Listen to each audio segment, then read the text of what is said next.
So మీది engineer development అంటే ఏంటండి? సో ఇంజనీర్ డెవలప్మెంట్ అంటే ఏంటంటే ఏ పని చేయాలి అని అన్నా కానీ నేను ఆల్మోస్ట్ 23 years అయింది నేను యూఎస్ వెళ్ళి ఎన్ఆర్ఐని కాబట్టి అంత తొందరగా నేను కాంప్రమైజ్ కాలేను నా వర్క్స్లో. సో నాకు అన్నీ కూడాను ఒక బుక్ ప్రకారం అన్నీ కూడాను ఒక రూల్ బుక్ ఒక ఇంజనీర్ డ్రాయింగ్ ప్రకారం జరగాల. ఇప్పుడు ఈ ప్రరీ వాలే ఉన్నది ఫర్ ఎగ్జాంపుల్. ఈ ప్రరీ వాళ్ళు ఇప్పుడు వేరే వాళ్ళు కట్టినట్లయితే సుమారుగా ఒక 90 లక్షల నుంచి ₹1,00,00,000 అయిపోయింది. ఇప్పుడు నాకు 1.3 crore పే చేసినాను. ఏంటి స్పెషల్ ఇక్కడ? ఎందుకనంటే సాయిల్ టెస్ట్ చేయించాలి ఫస్ట్. ఇక్కడ కొనుక్కునే కస్టమర్ కూడాను నాతో ట్రావెల్ అవ్వాలి. నా స్వార్థం ఏంటంటే ఒకసారి నా వెంచర్లో కొనుక్కుంటే కనుక ఆ కస్టమర్ ఫర్ ఎవర్ నా కస్టమర్ అయి ఉండాలి. సో వాళ్ళు పెట్టిన ఇన్వెస్ట్మెంట్ మినిమం 40% పెరగాల నా వెంచర్ అయ్యేలో. మీకు పెరిగిందా అంటే మీరు కొన్నప్పటి నుంచి ఇప్పటికి? డెఫినెట్గానండి. నేను కొన్నప్పుడు ప్రైస్ కను ఇప్పుడు ప్రైస్కి అయితే నేను అమ్మే ప్రైస్ డబుల్ చేసి పెట్టాలి నేను. అది బట్ స్టిల్ నేను ఓల్డ్ ప్రైస్ ఎంత అయితే ఉన్నదో దానికే నేను సెల్ చేస్తాను. చాలా తక్కువ ప్రైస్ అనే చెప్పాలి compared with other ventures. Even 65కి దగ్గరలో లేకపోయినా కానీ రైట్ ఎక్కడో లోపలికి ఉన్న వెంచర్స్ కూడా నాకంటే ఎక్కువ అమ్ముతున్నారు. ఓహో అవునా? అంటే నా ప్రైమరీ ఇన్కమ్ ఇది కాదు. నా ప్రైమరీ ఇన్కమ్ టెక్నాలజీ బిజినెస్. మరి ఏమిటి మీకు మోటివేషన్ ఇక్కడ?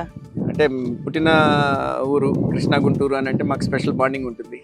సో కాబట్టి ఆ స్పెషల్ బాండింగ్తో అక్కడ కూడా బిగ్ పోర్ట్ఫోలియో ఉన్నది. ఒక 11,000 acres నాకు రియల్ ఎస్టేట్లో ఉన్నది. ఇక్కడ టెక్సస్లో కదా? టెక్సస్లో ఉన్నది. సో అక్కడ ప్రొఫైల్ బిగ్ అయింది కాబట్టి లాస్ట్ 3 years నుంచి కూడాను ఇండియాలో ఇన్వెస్ట్ చేయడం స్టార్ట్ చేసినానండి. బెంగళూరు కానివ్వండి, హైదరాబాద్ కానివ్వండి, మన క్యాపిటల్ రీజియన్ చుట్టుపక్కల నంబూర్లో ఒక 53 acres వెంచర్ వేస్తున్నాను.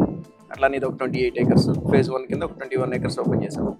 And I'll keep doing it and keep continuing it. నాకు మోస్ట్ సాటిస్ఫాక్షన్ అయ్యేది ఏంటి అని అంటే ఈ ప్రాజెక్ట్స్ నుంచి అఫ్ కోర్స్ యాజ్ అన్ ఇన్వెస్టర్గా ₹1 పెట్టినప్పుడు మిగిలిన వాళ్ళగా నాకు ₹1 తీయాల్సిన పని లేదు.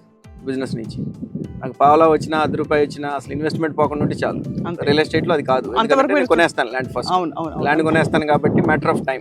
అది ఇవాళ పెరుగుతుందా రేపా ఇల్లుండా దాని టైం వచ్చినప్పుడు అది 100 రెట్లు పెరుగుతుంది నాకు ల్యాండ్. సో నా బేసిక్ థంబ్ రూల్ అది. సో ఆ ప్రకారంగా ఇన్వెస్ట్ చేశాను. అండ్ నా దగ్గర కొనుక్కునే వాళ్ళకి కూడాను నా వెంచర్ అయ్యేలోపు జనరల్గా 1 year అంటాను నేను వెంచర్ కంప్లీషన్. అంటే మేజర్ డెవలప్మెంట్స్ ఉండి క్లబ్ హౌస్లో ఎన్ని కట్టి అట్లా చేయకపోతే కనుక 1 yearలో మీరు సక్సెస్ఫుల్గా ఒక ప్రాజెక్ట్ని కంప్లీట్ చేయొచ్చు.